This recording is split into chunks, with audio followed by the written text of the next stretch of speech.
Hello there and welcome to this vlog of September 2023, and today's video will be the third part in a series of videos at my look at campaign operations. If you haven't checked out the first two videos in this series, I would advise you do so because that lays some kind of foundations for what we will be looking at, how I'm going to do this. It will also, if you're new to campaign ops, it will give you some ideas on what kind of forces to use, how to get that force down on paper, what areas to look at, good things like that, which will give you a starting point.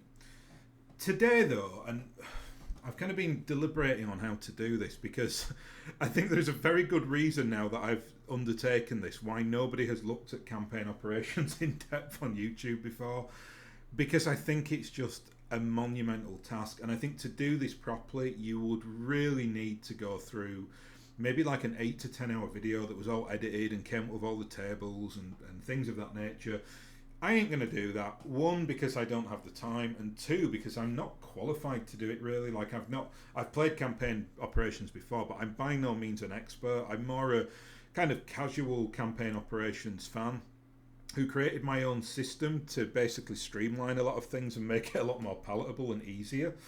But I love this book and I love the ideas in it, and the reason why I'm doing this is almost as like a plug for the new players in BattleTech. I know I have quite a few new players who watch this channel, just to say this isn't something you should be intimidated by. You should just look at it as quite fun, and it's a really interesting book anyway, and you'll get a lot out just by buying it and having a read through it. It will give you such a good in-depth understanding of the wider BattleTech universe.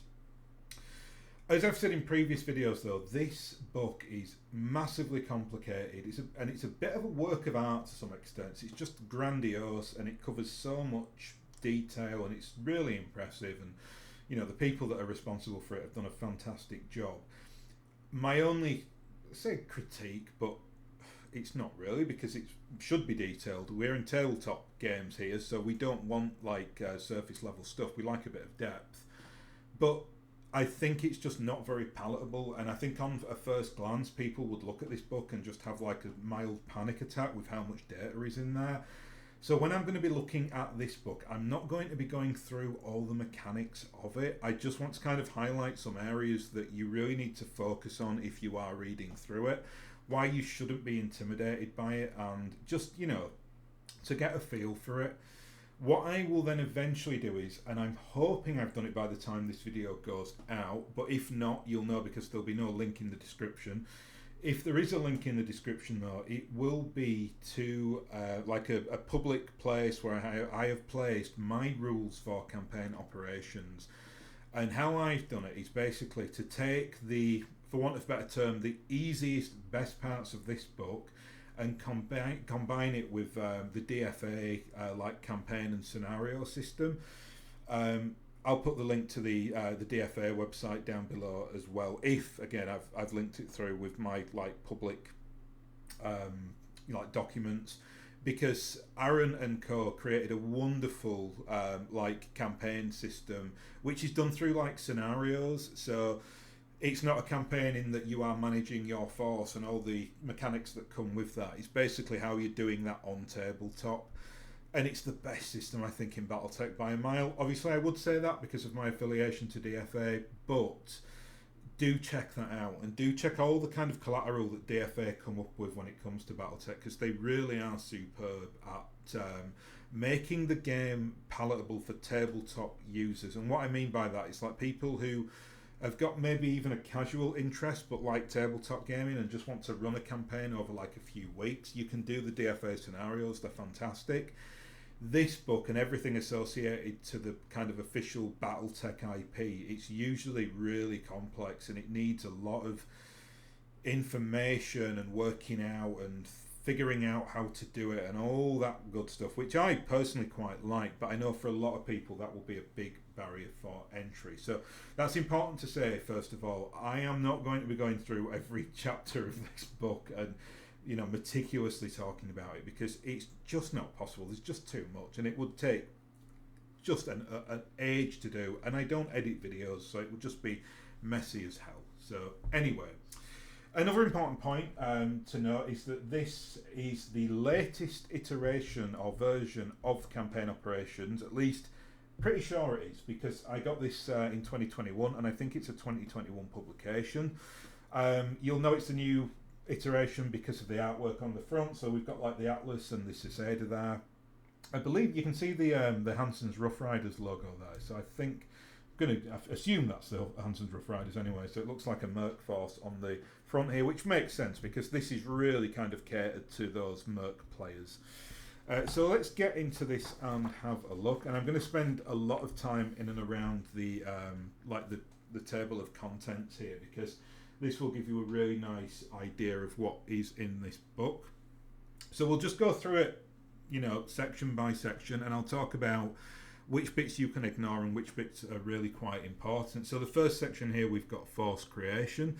Now, on this, it'll put it into stages, and just keep in mind as well, this book is really quite well written in that it's really direct and there's not much like fluffy nonsense in there, which is quite unusual for BattleTech books, because usually they convolute the point in like a big sway of copy, and I have no idea why they do that, because it's really, really like bad form for like a new younger audience. I just give me the facts. If I want to read the lore or the fluff or work out why a particular piece of equipment does what it does, I will go and find that out. All I want from these books is the rules, and you kind of get that here. So now, important to note that, and especially if you watch my first two videos, I contradict all of this here. So like define the force, select force size. It will talk about in this book about rolling on tables. So it will say like decide what kind of force you want. Sorry, not decide. It will say roll on this table to see how big your force is, how small it is, how many C-bills you have, all that good stuff. I personally don't do that because I think it's up to the player to decide that beforehand. And what if you've got a gaming group with several of you, if one of you is inclined to be good at it or to want to have a go at it, nominate someone as a GM who can come up with all that criteria. So, you know, you can discuss it beforehand and say, right, what do we want to do? Do we want to be a powerful force? Do we want to be like a a terrible force on the back end of nowhere with no money and barely any mechs, and they've just got a few vehicles and infantry?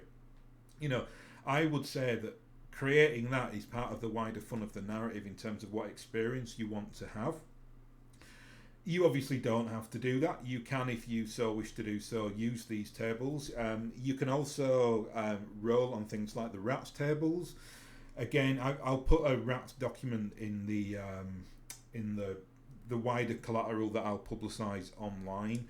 You can download those anyway. If you just go and Google like RATS tables in BattleTech, and there's some brilliant ones out there. Some official, some like fan-made, but they're really useful because it will tell you, like, even if you don't want to roll on them specifically, to let fate decide what mechs you start with before you can buy the force or however you want to do it. You can literally just roll on those, just look at those tables and get ideas. So if you were kind of running a Free Worlds League regular force, you basically have like a paragraph of data to just tell you what mechs you should be looking at getting. You don't have to stick to it, obviously. It's your games, you can do what you want. But, you know, if you wanted to kind of make it lore appropriate, you know, you're not necessarily going to get a Free Worlds League or a Magistry of Canopus force and fill it full of like dragons and Jennas, because they don't really have access to those because they're Draconis combined mechs. Although, you know, trade is a thing in BattleTech, so maybe they do. Again, it's up to you how you do it. But if you want a force which reflects what you are doing, the RATS tables are great to do that. I think there are like base RAT tables in here, so it will kind of say what, you know, you can roll on things, and it will say, right, you get a light mech, or you get a medium mech, or you get a vehicle, or whatever else. But if you want to drill down more into it and kind of see the specifics on what kind of mechs and vehicles you have access to, just go and, again, hopefully it's all up and running by this juncture, and you can find that through my file share or however I've done it. Or you can just go on Google and type in BattleTech table RATS, and loads will come up. So they're the kind of first things you do. You then get into the real crux of it, which is things like getting all the equipment and the staff. And this book really goes into great levels of detail on like personnel. Actually, in some areas, not as much as I would like, ironically enough. And I've kind of done a workaround and created my own system in terms of like force personnel creation. In this book, it's pretty simple. So it will say something like for every, I can't remember the rule. It's like for every 6 members of staff, like mech techs, mech warriors, whatever else. For every 6 of them, you get like 1 administrator. And then you know at the end of it, you've got like a table. You can do it on Excel. You can do it on by paper and pen, and you just have to work out like how many administrators you have, how many mechs you have, how much ammo those mechs need, how much fuel you need to power those vehicles. You know how much fuel you need to power your dropship. So it really goes into a vast quantities of data. A lot of it really isn't relevant. And again, in my kind of workaround, I run my campaign much like you'd see it on one of the computer games, where it just kind of gives you an overall fee that you're paying out every month. So I think I've really been inspired by like the Harebrained Schemes game, where if you kind of go into the back end of that game, you'll see that it tells you like how much each mech costs to keep on the books, and then how much the salary of a specific mech warrior is dependent on like talent. And I love the fact that it's all rounded up and it doesn't go into the minutiae of like ammo and fuel and things like that. It just puts it as like a round up cost. And that's kind of how I have done it within like my system, which again, at some juncture, I'll go through and talk through that specifically. For this though, you get a much more detailed experience. And frankly, if you really want to play this like rules as written, I would just go get Megamech, and I'd find the section on there where you can run a campaign, and I'd just feed all my data into that, and then it will literally just do all the math in the back end for you. And that is a million times easier than having to kind of go through this and work out all the specifics yourself. But again, for me, I like doing things of my own volition. I don't necessarily want the computer game part of it, which would be, you know, running it through a software system. I quite like just doing it off my own, like Excel formats, because I think it's because I want it to be free and I want to be able to change it as and when I want to change it. I don't want the computer software to kind of dictate to me what is happening just because it's like playing a numbers game. But if you do just want to do it by the numbers, then I would highly advise you go to Megamech. In fact, I think I'm going to guess that's where the vast majority of people who run campaign operations like verbatim do it, because why wouldn't you? Next up here then we have got force operations. This is, in a sense, a lot of this is like extra rules. So you can see there are things like, now the first bit is, I suppose, quite important if you want to kind of run it on a track. So you can kind of decide what kind of contract offers you get, determining your employer. Things like that. And like when you roll on these tables, it will kind of, you know, depending on who you are working for, will depend on like how much money you can get and what kind of mission you get, things of that nature. You then get lots of data here on like how the payments work, you know, like for successful missions, what the salvage right rules are, things of that nature. Again, for me, I've created all my own system in this, which basically is I use the DFA scenario system, and then I kind of built in my own kind of salvage right rules and things like that. But you can absolutely, you know, you can do it as written here, and it's all pretty simple. There's nothing too like crazy about it. You then get the additional rules section though, and this does go into a lot more like significant more detail. So you can do things like take out loans. What happens when you go into debt? Contract breach, you know, like if you pull out of a mission. And again, if we're talking about what is relevant and not relevant here, it's basically this section here. So you're talking from what, page 8 down to page 46. That's kind of that's what you need. So in the grand scheme of things, that's not too bad, right? That's like 30 plus pages and it's fine. And again, it's well written. So that's the core of what you need to just get the basics of what's going on here. Next up, we've got formation building, and this is a massive section in this book. You know, it takes up, I don't know, maybe like a fifth of it or something like that. Now, if you don't know, formations are like, now you've got like unit roles, right? So this is basically a way that we discover what a mech or a vehicle's role is. So, you know, ambusher, brawler, juggernaut, missile boat, scout, skirmisher, sniper, stalker. So they're all pretty obvious, right? So, you might add some ones to it. Like I would have added tank in there, but I think you could say that's probably like an equivalent of a juggernaut or a brawler. I think tank is a specific mech though, which will like soak up damage and try to kind of get the attention of the other force because it's just too big to ignore. But I suppose you could say that applies to a juggernaut as well. Again, things like missile boats, obviously. It will kind of give you a nice description of what these are. This is important as well because it just makes you aware of, like on a tactical sense within the mission.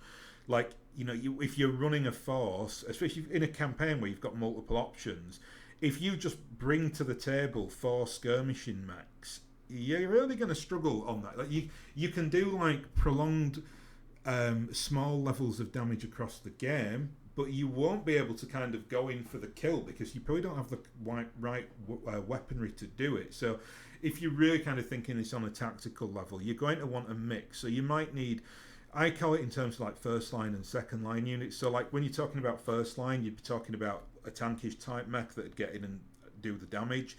You're then talking about like a second line mech that can act as support for that unit. So that really is, you could have a missile boat mech, for instance, or like a striker mech, something that's got a bit more speed and can do a bit more maneuvering. And then you make your more like advanced decisions. Like, is this a scenario where a scout is necessary, or is there a chance to do some kind of ambush where you've got a quick mech that can, that has the weapon loadout to do that? So these are just kind of interesting to read, really.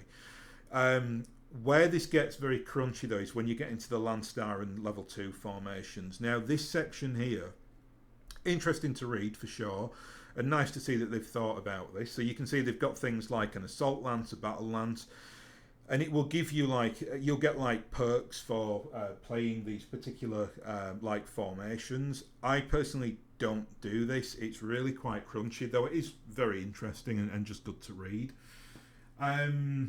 We won't deal with conversions here because bit irrelevant and it's going to take up too much time. Same with solar system generation, just because this is completely unnecessary. I really appreciate that it's in here. I mean, it's 30 plus pages of basically working out planetary temperatures, size of moons, asteroid belts.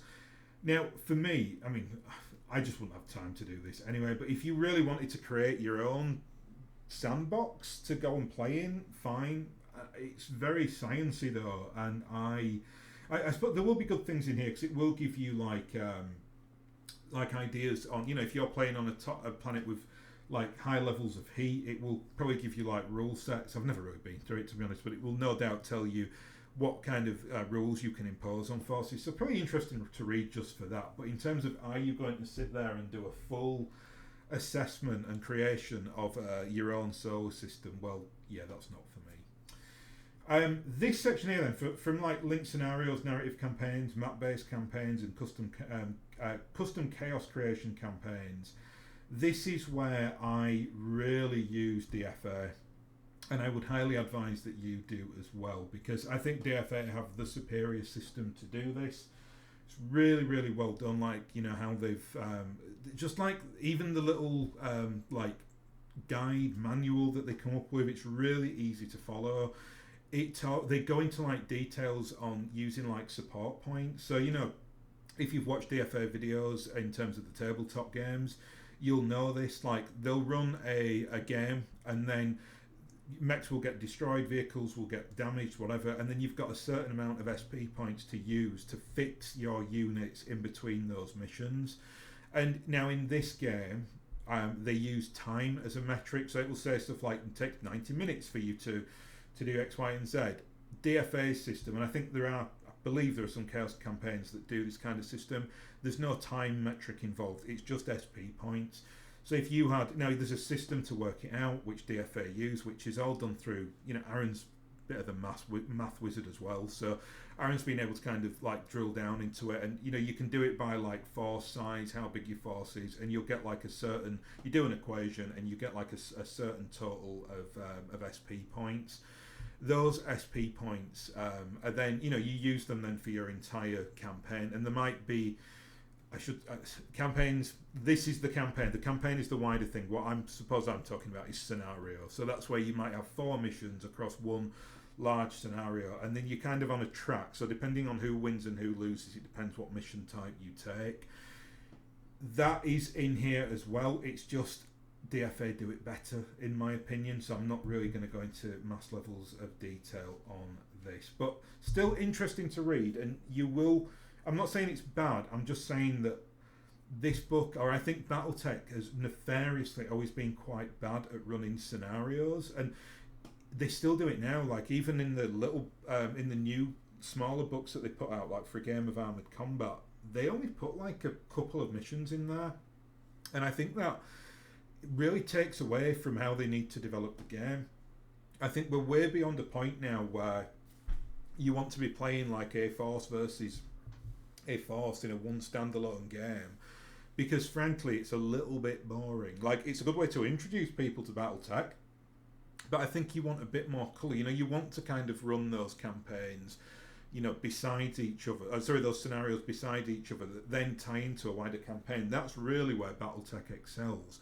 But it just needs like a more streamlined and easy to read section, which this book has half of, and then half of it is talking about solar system creation. So there you go. Final page then on this section here. So again, this goes into this is the chaos campaign here. So this is actually where this really excels. So you've got things like the war chest, special rules. It'll tell you about the tracks as well. Now this is again what I use for DFA, which is probably no doubt being inspired, and then how to kind of do, you know, like repairs in between missions and stuff. So that all exists in here. Again though, I still say, I'll reiterate that point, I do think that DFA system is better. And then finally, really, we've then got the maintenance, salvage, repair and customization. So this goes into like the higher levels of detail on like how you do those, you know, what happens when, again, so you can see here like destroyed versus truly destroyed, mostly dead versus truly dead. So it's like at the end of your game, what do you do? And I've kind of created my own system for this, which takes a lot of these rules in and really just like, you know, streamlines it a little bit and makes it a little bit more simple. You do get some really interesting stuff in here though. So you get stuff like force quality, force loyalty, things like that, morale. These are really interesting things to look at and potentially encompass into your like experience. Just again, things to think about when you are going through this, and just coming up with like just ideas as well on how to do it. You also get in this, and this is a really important part of this, you get the design quirk section in here as well.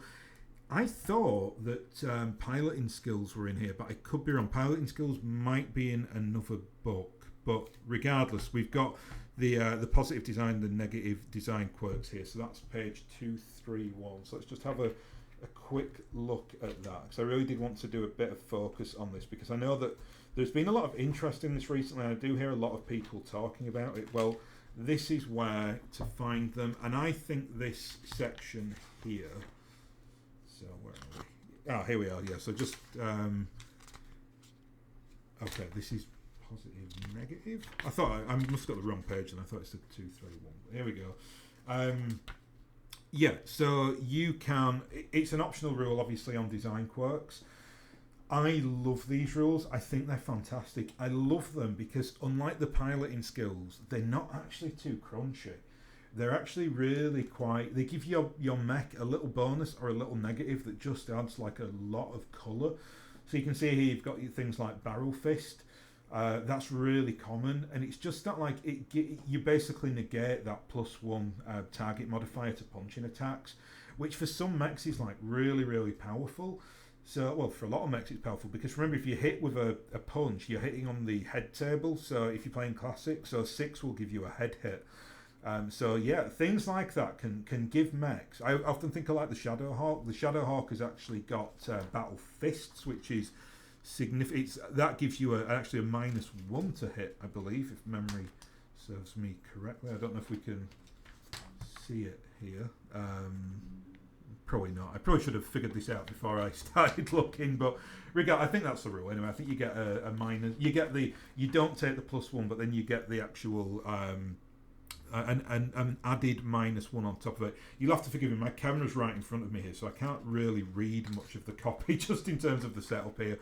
But the Shadowhawk's a really good example. Everyone moans about the Shadowhawk, but if you're running a 30-25 game and you've got a Shadowhawk 55-ton mech that's really quite quick for a 55-ton mech, it's a 5.8.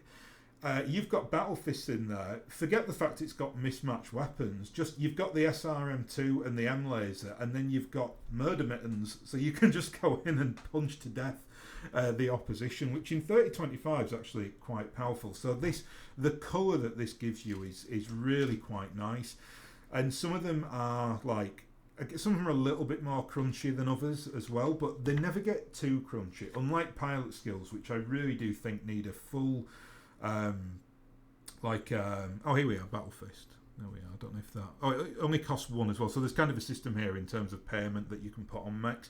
I personally don't do that. I just kind of, if a mech comes with a certain trait, then it just gets that. I don't give mechs that don't have, that.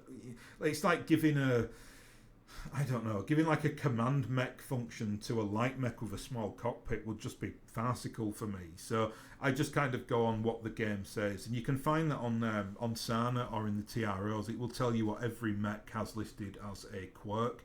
And again, this is the book where you will get the data. Sana do have a full synopsis of all these rules, but sometimes they tell you the tabletop rules, sometimes they don't. So definitely advantageous to buy this.